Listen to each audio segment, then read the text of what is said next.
Ciao a tutti, ben trovati qui nel nostro canale L'Arte di Romy. Come va? Vi state allenando? Vi state un po' esercitando sulle varie cose già dette, fatte? Allora, quello che vi presento oggi è intanto un soggetto richiestissimo, soprattutto dalle femminucce, ma soprattutto oggi andiamo a vedere una tecnica nuova e ve la spiegherò fra poco. Intanto procediamo. Allora, il primo pennello di cui ho bisogno è un pennello angolare piatto che ormai conosciamo tranquillamente e uno split cake, qui, come ci piace di più, ecco, uno split cake con 3 colori, come ci piace di più. A questo punto creiamo una lingua che andrà un po' ad abbracciare il nostro unicorno per non lasciarlo sempre solo. E facciamo una lingua del colore che più ci piace e a questo punto creiamo con un pennello numero 3 o al massimo 4, tondo, punta tonda, un cerchio con il bianco, ma possiamo farlo anche con un giallino chiaro e carino lo stesso. E poi creiamo un piccolo quadrato rettangolo davanti a questo cerchio per creare proprio il muso del nostro cavallino. Dopodiché, sempre con lo stesso pennello, quindi con il bianco, creiamo una piccola parte in fondo, diciamo una virgoletta, e quello sarà il corpo del nostro unicorno.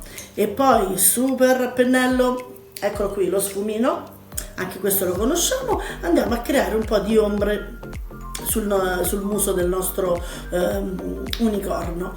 Io le ho fatte di rosa, ma potete tranquillamente farle di un giallino più scuro oppure di un celestino, e quindi creiamo benissimo lo zigomo e andiamo a sfumare la parte del naso e un po' le orecchie e il corno.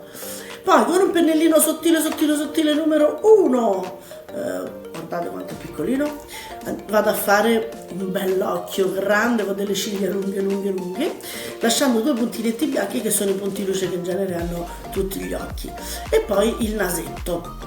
Dopodiché vado ad improntare quella che sarà la struttura della criniera.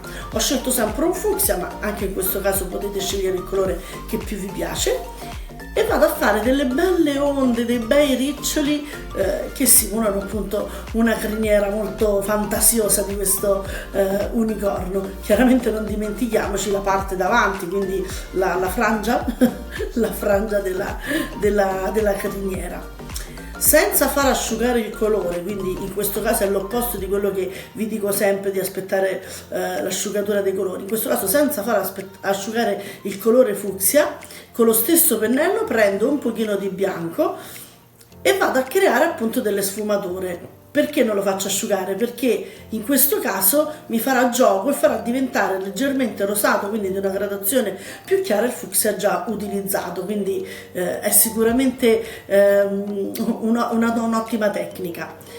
Con il pennellino sempre sottile vado a colorare la parte dell'iride. Io l'ho fatta azzurra, ma possiamo farla tranquillamente in verde, ed eccolo qui il super pennello che vi farò conoscere oggi.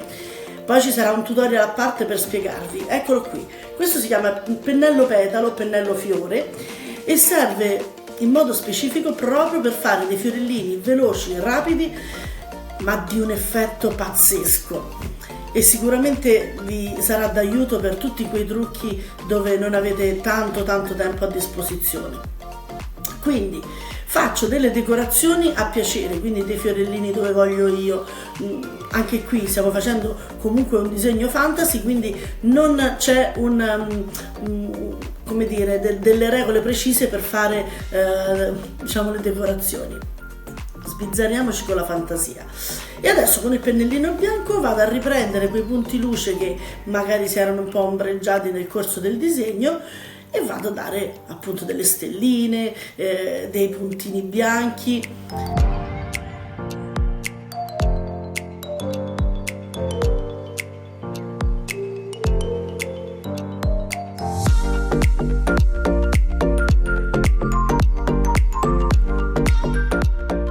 Per l'unicorno non dobbiamo dimenticarci della pioggia di glitter.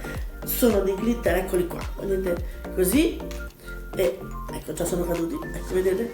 Non so se si vede dal video, però veramente basta premere e faccio una pioggia di colori, di glitter sopra la pelle. E poi, se vogliamo, possiamo mettere anche degli strass al centro dei nostri fiorellini. Vado a sfumare quello che ho dimenticato, quindi il corno, lo dimentico sempre, e il nostro unicorno è praticamente pronto. E allora, se anche questo video vi è piaciuto, metteteci un bel pollicione in su e poi non dimenticate, se ancora non l'avete fatto, di iscrivervi al nostro canale L'Arte di Romì e attivate la campanella, così vi arriveranno le notifiche di tutti i nostri video. Ciao e alla prossima!